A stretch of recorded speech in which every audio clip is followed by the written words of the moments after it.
Hey awesome people, welcome to another episode of Sew Addicts. So this week is all about clutch purses. We are making a clutch in this tutorial. Now I've never really been a big fan of big purses, which is ironic because I'm always called a bag lady because I carry so much stuff all the time.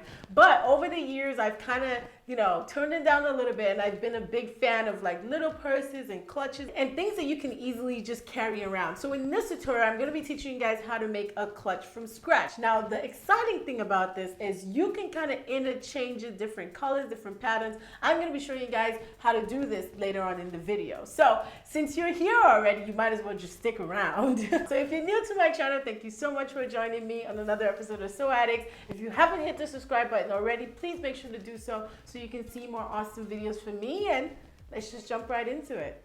So just a quick run through to the materials we need. You want to get a half a yard of vinyl fabric depending on the color you like. Then you also want to get 3/4 of a yard of 100% cotton that has some kind of print that complements your vinyl. Then we're also going to get a stabilizer. You want to get a half a yard of this as well. The last but not the least is thread. Now you want to get this heavy duty duty thread. Now this could be any color complementing your vinyl or the main cotton fabric. So then we're going to go ahead and cut out our pieces from our vinyl fabric. So the first thing you want to cut out is a rectangle, which should be 12 inches wide and 15 inches long. Then you also want to cut out this piece, which should be 12 inches wide, 9 inches long all the way to that point, and then 4.5 all the way to create a nice triangle point. Then we're going to go right ahead and cut out 2 pieces from the cotton fabric we have. This piece should complement the other piece that you created from the vinyl fabric, but then this other piece should also have a 12-inch base, but should be 23 inches long, and then 4.5 inches from this point to create a nice triangular point. Then we're going to go right ahead and cut out the stabilizer. So the stabilizer should be a little smaller. So you want to make sure to have an 11-inch base, a 22.5-inch height, and a 4-inch height that creates a nice triangular point. So now that we have all our pattern pieces cut out, we want to make sure to grab the rectangular vinyl fabric. So now we're actually going to be creating the opening where our clutch is going to go into. So I'm measuring 6 inches up. Now I'm doing this at the back of my vinyl because I don't want to have to mark on the right side. So I'm measuring 6 inches up on both sides. And now you want to come in 2 inches on both sides. So at that 6-inch point mark, you want to make sure to come in 2 inches. Then we're just going to draw a straight line going across from this point to that point. So once you have this, then you want to basically repeat the same thing, but you want to make sure to go up about 1 inch.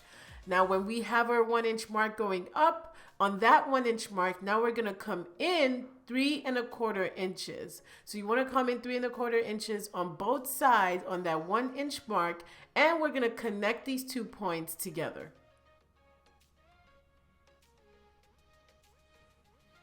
Now that we have these 2 points connected, we're going to make sure to open these lines up. So you want to make sure to open it up from that point to this point on both lines. So I'm just getting my rotary cutter and I'm just making sure to cut open right on that line, making sure that you don't cut all the way to the edge of the fabric. You want to make sure to cut only on that line from the 2 edges that you created.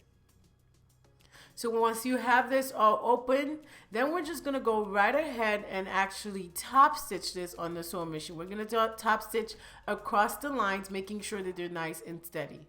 So I did go ahead and actually sew this on the sewing machine, and when you're done, it should look something like this. So doing this reinforces the lines and make sure that they don't keep ripping. So now we're going to grab these 2 pieces. I'm just going to call them house pieces because they look like a house. So we're going to make sure to attach these 2 together.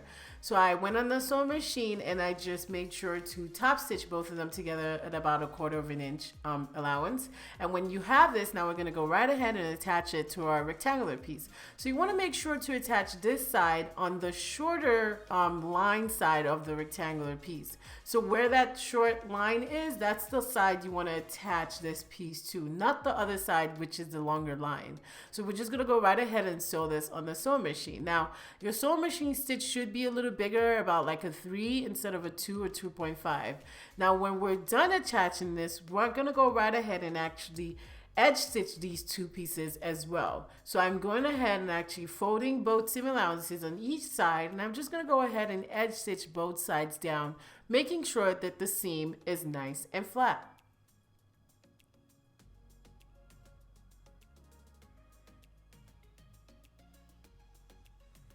So after doing it, it should look something like this. You have 2 stitches going across, making sure that that seam is laying nice and flat. So now we're going to go right ahead and attach the clutch on both sides. So for this, you want to make sure to come up about 2 inches from that seam we created before. So you want to make sure to come up 2 inches from the seam, and then we're going to be sewing from that top all the way to the bottom. Now in the process of sewing this, you also want to make sure to fold the edge. As you guys can see here, I already went ahead and sewed this. You want to make sure to fold the edge about 1/2 inch and then sew it all the way to the bottom.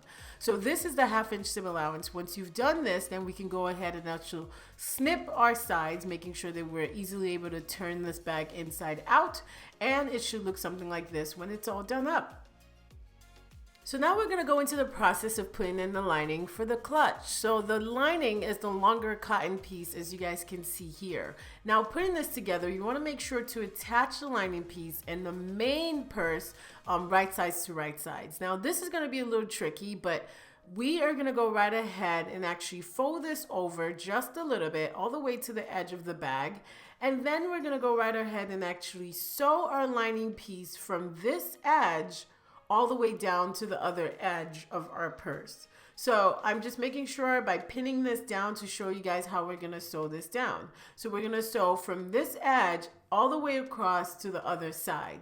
Now when it comes to this part of the lining, now we're going to attach this and actually fold this over the 1/2 inch. This is a 1/2 inch seam allowance. We're going to fold this over. I did go ahead and actually press this on the iron to just give me better mobility, but you want to make sure to fold this over a 1/2 inch and then flip it over right sides to right sides. And now we're actually going to be attaching that lining piece on its own. You want to make sure to not actually attach it to the main purse. We're going to be attaching this separately on its own. So I'm going ahead and actually pinning this separately, making sure that we're going to be attaching this together on the sewing machine, and it's going to be separate from the actual vinyl piece, which we're going to attach first. So just like I previously stated, I'm going ahead and actually sewing down the edges of the house piece first, like I described before. Now you want to make sure to create a nice triangular points when you come to the points, and I'm just going ahead and actually sewing this down separately from the actual lining piece itself, as you guys can see. Then we're going to go ahead and actually attach the lining pieces together without actually touching the vinyl piece at all. So as you guys can see, I attached the house piece first, and then I attached the lining piece separately.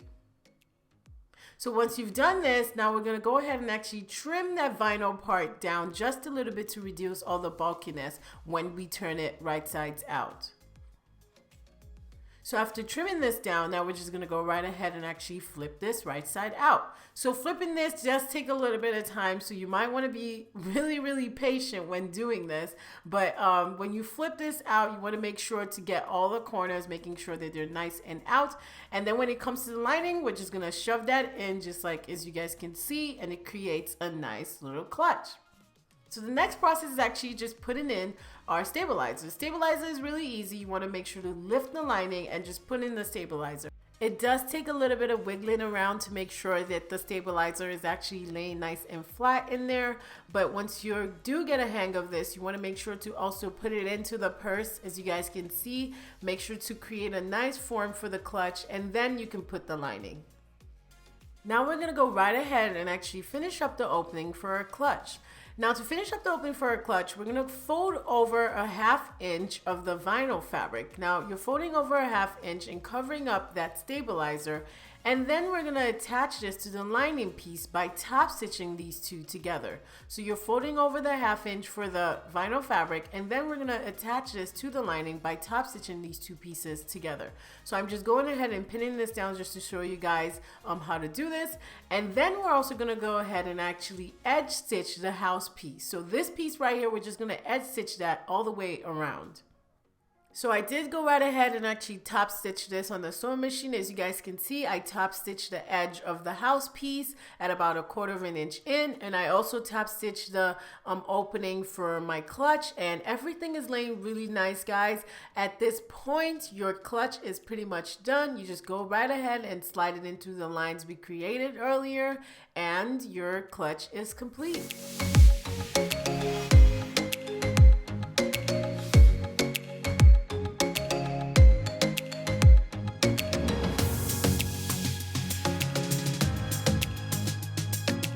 So that is the end of this tutorial. Like I said, it was really fun and really easy to put together, to be honest. It took me about 2 to 3 hours to put together, depending on how fast you are or your skill level. It could take you a little shorter or maybe a little longer, which is totally fine. This tutorial is super easy, and if you follow it step by step, I'm pretty sure you're gonna be okay. Now, I'm gonna be looking out for your photos on all my social media platforms. So if you do use this tutorial to make your clutch, please tag me in all my social media platforms or Instagram at DamiaDeNikeX. And if you like this video, please give this video a big thumbs up. If you have any questions, suggestions, or anything about sizing, about this video or any of my previous videos, please go down and leave me a couple of words, comments, suggestions. I'm definitely reading those as well. Now, one more thing I want you guys to do for me, if you haven't already, I don't know why, please make sure to hit down that red subscribe button to see more awesome videos from me, and make sure to turn on your notifications so you can get notified every time I upload a video. I know, amazing. You're gonna be the first person to know. Come on, subscribe, notification, like, comment, and that's all you need to do. Yeah, awesome. I'm gonna catch you guys next week. Okay, bye.